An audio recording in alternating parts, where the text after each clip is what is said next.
성도 여러분, 이제 우리가 살고 있는 시대를 여러분들이 관심 있게, 또 이 지구촌에서 일어나고 있는 좀 불행한 일들, 그 불안한 일들, 초조한 일들, 이런 것들을 여러분들이 보면서 뭔가 여러분들의 믿음과 여러분들의 영적 상태, 그리고 여러분들의 그 생활, 이걸 이제는 우리가 정말 냉정하게 점검하고, 괜히 교만하지 말고, 잘 믿지도 못하면 잘 믿는 걸로 생각하지 말고, 내가 볼 적엔 넌 쭉정이다. 근데 너는 뭔가 착각하고 있어. 너는 쭉정이야. 내가 이 땅에 다시 올 때 너는 버림받을 수밖에 없어. 그런데 깨닫지 못하는 거예요. 이게 악 중에 악입니다. 잘못을 하면 그걸 잘못을 깨달아야 될 텐데 뭐가 악입니까? 지금 본문의 말씀 보세요. 생각 자체가 악해요. 말하는 것도 악해요. 생활하는 것도 악해요.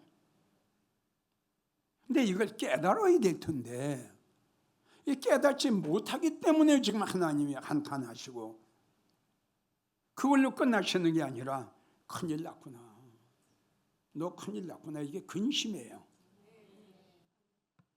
나의 믿음 생활하는 것을 보시고 한탄하고 근심하지 않으실까? 두 번째, 나의 영적 상태, 이걸 보시고, 왜? 주님이 보시니까 여기 주님이 안 계시거든요. 성령도 안 계시고 은혜도 없고, 그러니까 하나님이 이제 근심하시는 거예요. 이런 사람의 결과는 이제 버림이거든요. 그리고 세 번째, 나의 생활, 내가 생활하는 그 생활 자체를 보시고 주님이 한탄하고 걱정하고 계시지 않을까. 이걸 우리가 자주 본인들의 이러한 상태를 점검해야 됩니다. 잘 들어야 돼요. 정말 잘 들어야 돼요. 왜? 이게 지금 하나님이 우리에게 경계를 하시는 거거든요. 근데 이 말씀이 지금 신약에 와서 주님이 말씀하셨어요. 노아의 때와 같이 인자의 임함도, 그러니까 이렇게 한 거예요. 지금 시대가. 아멘인가요? 이거 상당히 여러분들 이런 말씀을 생각하면 생각할수록 정말 심히 두려워요. 그러니까 다시 말하지만 지금 이 노아의 때에 이 사건이 그걸로 마무리가 됐으면 좋은데 이 말씀이 신약으로 연결이 된 거예요. 그러면 노아의 때와 같이 지금 하나님이 한탄하시고 근심하셨죠. 그리고 우리 시대를 점검해 보자고요. 우리 시대를. 지금 여러 가지 징조는 많이 있는데 이 모든 성도들이 사모하는 마음이 없어졌어요. 사모하는 마음이 없다고요. 은혜를 사모하는 마음, 말씀을 사모하는 마음, 성령을 받아야 되겠다는, 또 은혜를 받아야 되겠다는 그 간절한 마음이 없어졌어요. 왜 그럴까요? 그 이유가 뭘까요? 천국보다 예수님보다 이 땅의 것을 추구하고 이 땅에 마음이 뺏기고, 야고보 4장 4절, 간음하는 여자들이요 세상과 벗이 되고자 하는 자는 지금 이렇게 돼가요. 이건 육적인 간음이 아니라 영적인 간음이라고 그랬어요. 그러니까 하나님보다 예수님보다 다른 걸 더 사랑하고 다른 거에 더 마음을 주고 다른 거에 다 정을 주는 거, 이거 간음 아니에요? 지금 그렇게 돼 가고 있어요. 아주 그렇게 무르익어 가고 있어요. 그러면서도 깨닫지 못하기 때문에 하나님이 한탄하고 근심 오신 건데, 우리 주님이 오시는 그때에도 노아의 때와 같이 똑같다. 그러니까 지금도 우리 하나님은 한탄하고 근심하고 계시는 거예요. 어느 교회를 보시고 어느 목사를 보고 어느 성도를 보고 우리 하나님은 한탄하세요. 그리고 근심하고 계세요. 다시 말하지만 하나님이 한탄하시고 근심하셨다. 구약의 노아의 때만 이런 것이 아니라 우리 예수님 오실 때에도 이렇다. 이건 안 믿는 사람들이 아니라 믿는 사람들의 심령 상태가 이렇게 타락되는 거예요. 하나님이 한탄하실 정도로, 하나님이 근심하실 정도로 믿음이 떨어져요. 아주 믿음이 바닥에 나버려요. 하나님이 근심하실 정도로. 그런데도 깨닫지 못하니까 하나님이 저렇게 무지하냐? 그래 하나님이 한탄하시는 거죠. 그래서 하나님은 우리에게 많은 말씀을 우리에게 주셨어요. 갈라디아 6장 3절 같은 경우에는 잘 믿지도 못하면서 아무것도 되지도 못하면서, 이게 얼마나 불행한 일이에요. 아무것도 된 데가 없어요. 아무것도. 말씀에 확신이 있습니까? 천국에 확신이 있습니까? 신부단장을 제대로 합니까? 믿음이 잘하고 있나요? 아무것도 된 게 없어요. 바로 이 말씀이에요. 아무것도 된 것이 없다. 성령 소멸, 은혜 바닥, 믿음이 바닥, 아무것도 없어. 하나님께서 보실 때 이게 악이다 이겁니다. 이게. 근데 이걸 깨달아야 될 텐데 깨닫지 못해요. 그러니까 하나님이 한탄하시고 근심하신다. 잘 이해가 갑니까?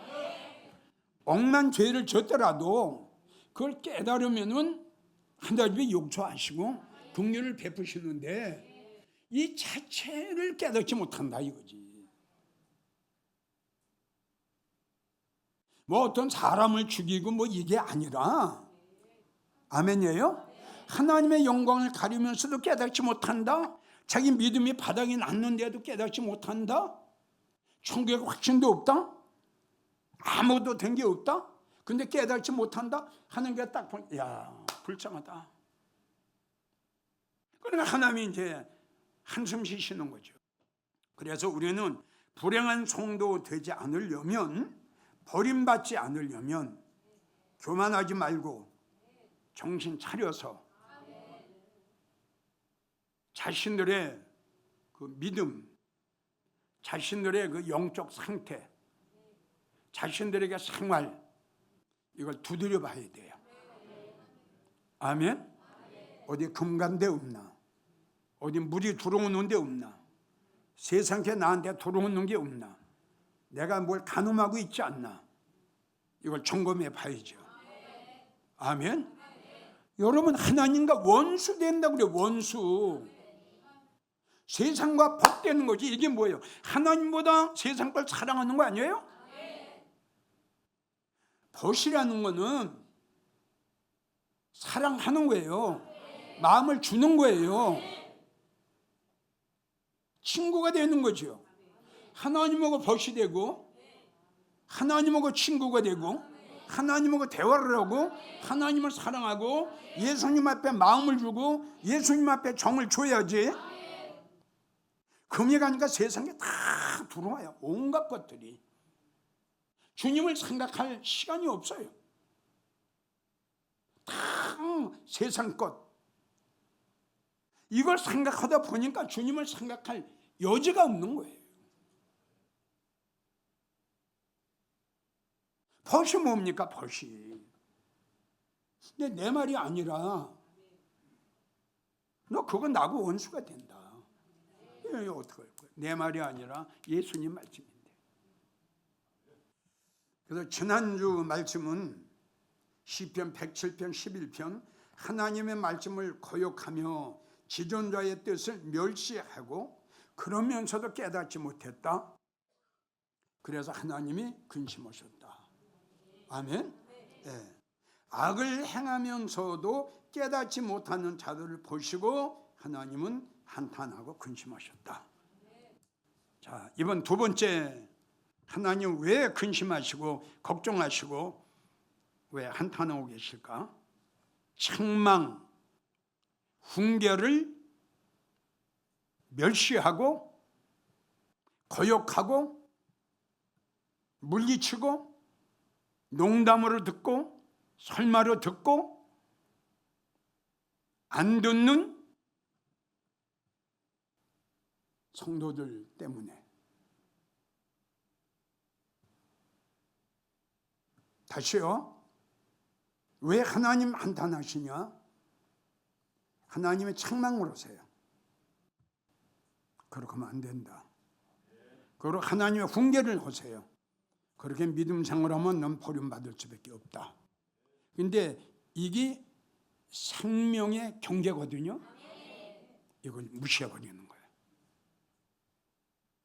훈계도 멸시해버리는 거예요. 그러니까 하나님의 입장에서는 그 영혼을 사랑하고 그 영혼을 구원하기 위해서 하나님의 책망을 하세요. 아멘.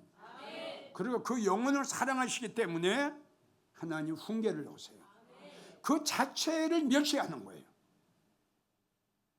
그러면 책망하는 분, 우리가 말하면 자존심, 그 훈계한 분의 그 자존심 어떨까요? 한마디로 그 하나님의 자존심을 무시하는 거죠. 하나님의 자존심 자체를 무시한다는 자체는 이게 악 중에 악이죠. 아까 잠언서에도 나온 거 아니에요. 생명의 경계를 듣는 자는 지혜가 있다. 경계는 책망이란 말이에요. 너 그렇게 하면 안 된다. 이게 생명이다 이거.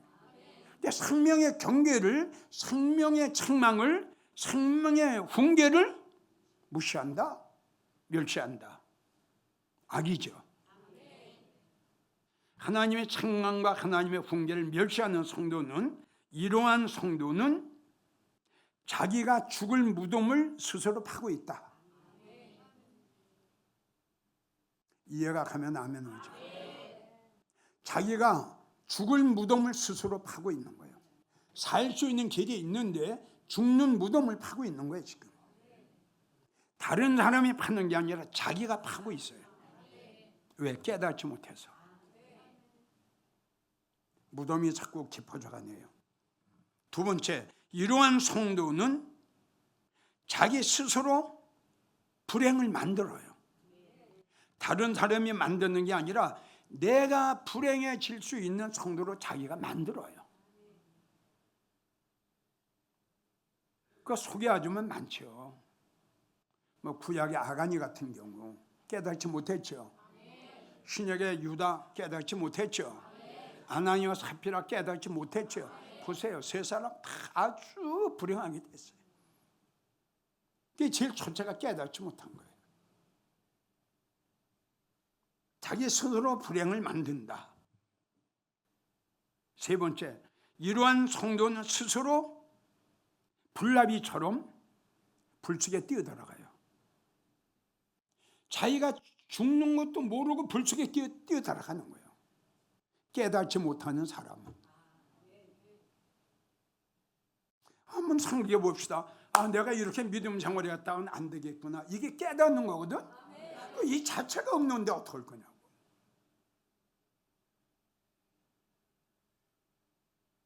그러니까 깨닫는 게 상당히 중요하다고 그랬죠. 이 깨닫는 게 나를 살리는 거예요. 반대로 깨닫지 못하는 건 내가 나를 죽이는 거예요. 잘 들어요. 그리고 스스로 멸망의 길을 자초해요.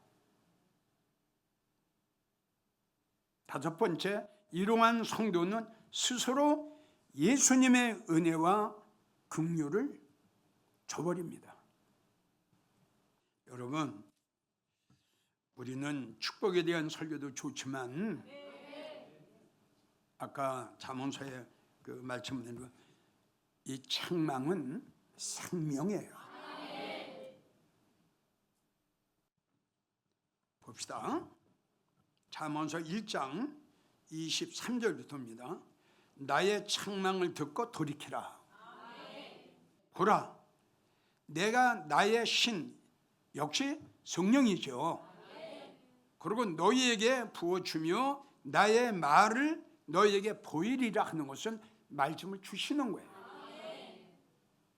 그러니까 성령을 받고 지혜를 받고 하나님의 주의 종을 통해서 말씀을 설교를 들으면 어떻게 해라? 어떻게 해라? 돌이켜라.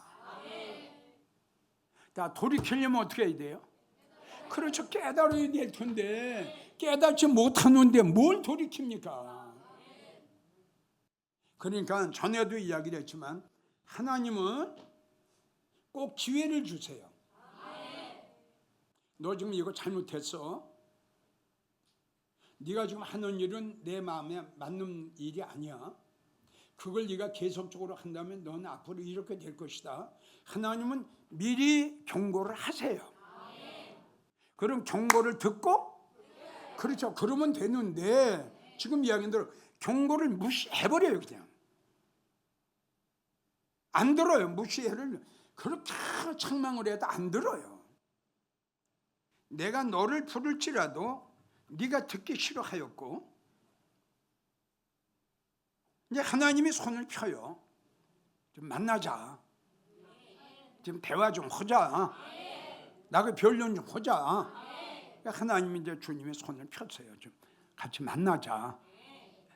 내가 손을 펼지라도 보지도 않아요. 보지도. 이게 얼마나 무지한 백성이에요. 이게 얼마나 무지합니까? 그렇지? 이제 결론 한번 보세요. 하나님이 이러한 자들에게 어떻게 하시는가? 도리어 나의 모든 교훈을 멸시하고 나의 책망을 받지 아니하였은즉 네가 재앙을 만날 때에 내가 웃을 것이고 너에게 두려움이 임할 때 내가 비웃을 거다. 이제 예수님의 긍휼과 용서와 이건 이미 이제 끝났어요. 위에 이렇게 했잖아요. 예?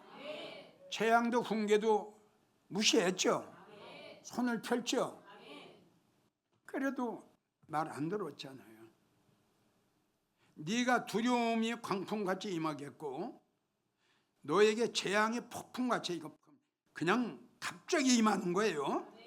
이르겠고 너희의 근심과 슬픔이 언젠가는 너에게 있을 거다. 이 말이니 그때도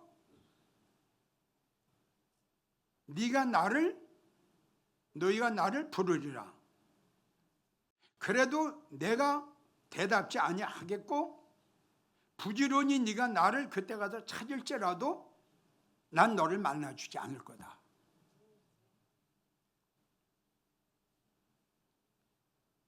네가 지식을 미워하고 여호와의 하나님을 경외하기를 즐거워하지 아니하고 나의 교훈을 받지 아니하고 나의 모든 책망을 멸시했으니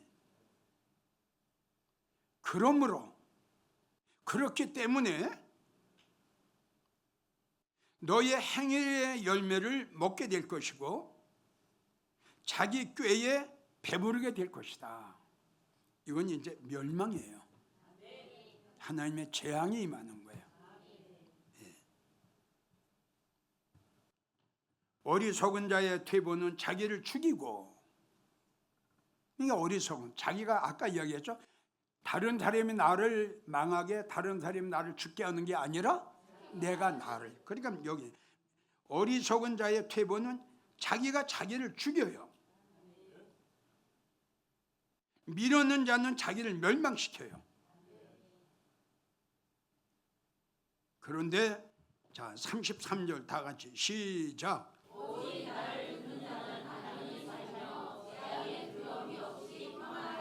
예, 어떠한 환난과 두려움과 재앙 속에서도 우리 하나님이 절대적으로 내가 너를 도와주고 절대적으로 내가 너를 책임져 주리라 이겁니다.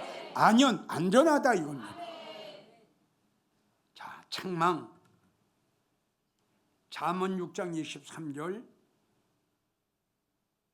대저 명령은 등불이요 법은 빛이요 훈계와 책망은 곧 생명이다. 살려면은 책망과 훈계의 말을 아멘으로 받으십시오. 착각하지 말고.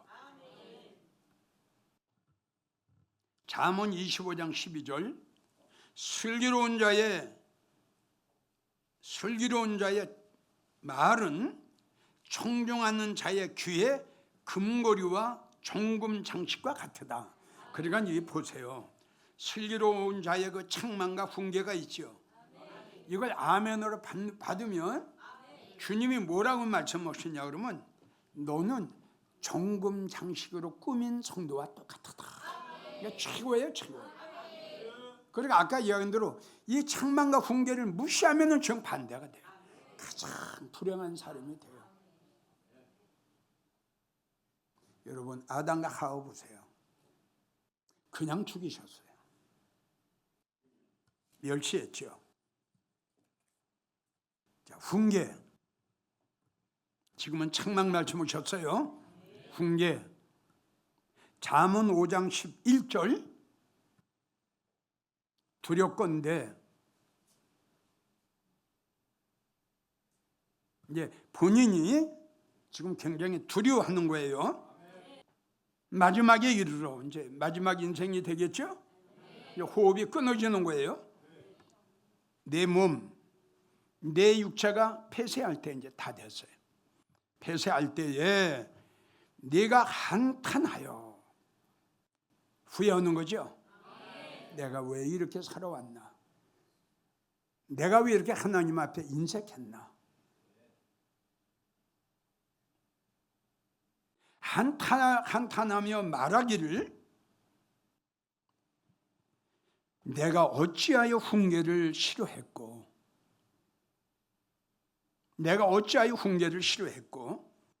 내 마음이 꾸지람을 가벼이 여겼던가. 그냥 한탄하는 거예요. 후회하는 거고. 내 선생의 목소리를 왜 내가 듣지 않았으며 나를 가르치는 이에게 왜 내가 귀를 기울이지 아니하였던가. 이미 이 말씀은 인생의 종착역이 온 거예요. 후회해도 할 수 없어요. 이제 본인이 한탄을 해도 할 수 없어요. 이미 이러한 성도는 이걸로 생의 마지막이에요. 그래서 잠언 6장 23절 훈계와 책망은 생명이다. 들으세요. 4장 13절 훈계를 굳게 잡아 놓치지 마라. 10장 17절 훈계를 지키는 자는 생명길로 행하여도 징계를 버리는 자는 그릇되다. 자, 이제 결론을 한번 맺죠. 책망과 훈계를 듣지 않는 자들의 심령 상태. 그렇게 책망과 훈계는 생명이라고 그랬죠? 이걸 안 듣는 자들. 어떤 자들인가? 어떤 성도들이 책망과 훈계를 듣지 않는가? 이걸 세 가지로 내가 요약을 합니다. 제일 첫째, 에레미야 49장 16절. 내 마음의 교만이 너를 속였다. 자, 우리가 잘 아는 교만한 자들의 결과 18장 12절, 마음의 교만은 멸망의 선봉이다.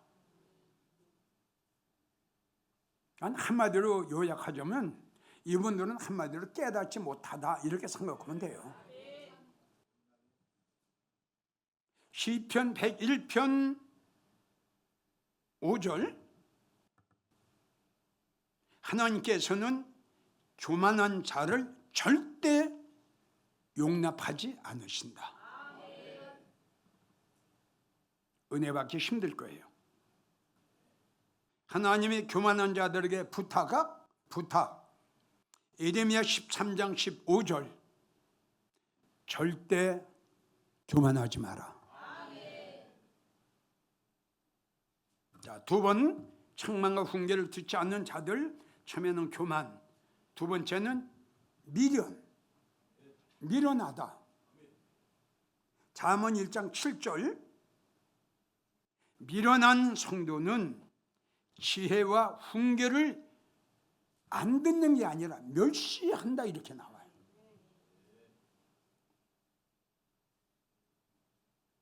여기서요, 성경에 거역, 멸시 있죠. 그리고 하나 더 플러스 한다면 배반, 배여, 이건 용답이 없어요. 그러니까 멸시라는 거 아까 이야기를 했죠. 상대방의 모든 인격과 자존심을 그냥 짓밟는 거예요. 30장 32절, 미련한 자는 미련해서 스스로 다 된 척한다. 잘못을 깨닫지 못하는 거죠. 12장 15절, 미련한 자는 자기 행위가 바른 줄로 여기나 바르질 않아요. 그런데 바른 걸로 착각하는 거예요. 이게 미련한 자의 특징이에요. 세 번째, 책망과 훈계를 멸시하는 자의 세 번째, 예레미야 13장 14절, 내가 그들을 불쌍히 여기지 아니하며, 하나님이 이사야 60장 10절을 보면 이제 나의 은혜로 내가 너를 긍휼히 여기리라. 긍휼이 뭐라고 그랬죠? 불쌍히 여기다. 근데 이게 안 돼요. 이제 끝난 거예요. 내가 너를 불쌍히 여기지 아니하고, 이건 큰일 났어요. 그리고 내가 너를 관용치 아니하며, 그리고 내가 너를 아끼지 아니하고 멸망하리라. 어떡하죠? 자, 전국에서 이 설교를 들으신 성도 여러분들에게 부탁입니다. 제발 교만하지 마세요. 우리 한국교회 굉장히 많습니다. 갈라디아 6장 3절에 해당되는 성도가 정말 많습니다. 참 잘 믿지도 못하면서 잘 믿는 걸로 착각하는 성도가 얼마나 많은지 몰라요. 그런데 중요한 것은 뭐냐? 깨닫지 못한다 이거지. 자기를 볼 줄 모른다 이거, 자기를. 결론은 멸망. 내가 너를 아껴보지 않는다. 내가 너에게 관용을 베풀지 않는다. 그건 너는 멸망을 당할 수밖에 없다. 교만하고 미루는 자의 특징, 책망과 훈계를 멸시합니다. 성도 여러분, 아까 잠언 5장 12절처럼 마지막에 이르러 지난 날을 후회하는 여러분들 되지 마십시오. 제발 하나님이 나를 보시고 한탄하시고 걱정하시고 근심하지 않게 해드리세요. 주님을 기쁘시게는 못해 드릴 망정 우리 하나님, 우리 예수님의 마음을 괴롭게 해드려선 안 되지요. 책망과 권면과 훈계의 말을 성령이라고 했으니 잘 아멘으로 받아들여 여러분들이 새롭게 출발하는 여러분들이 되시기를 간곡하게 부탁합니다. 마음 다해 사랑합니다. 온 마음 다해 주 알기 원하네. 내 모든 삶 당신 것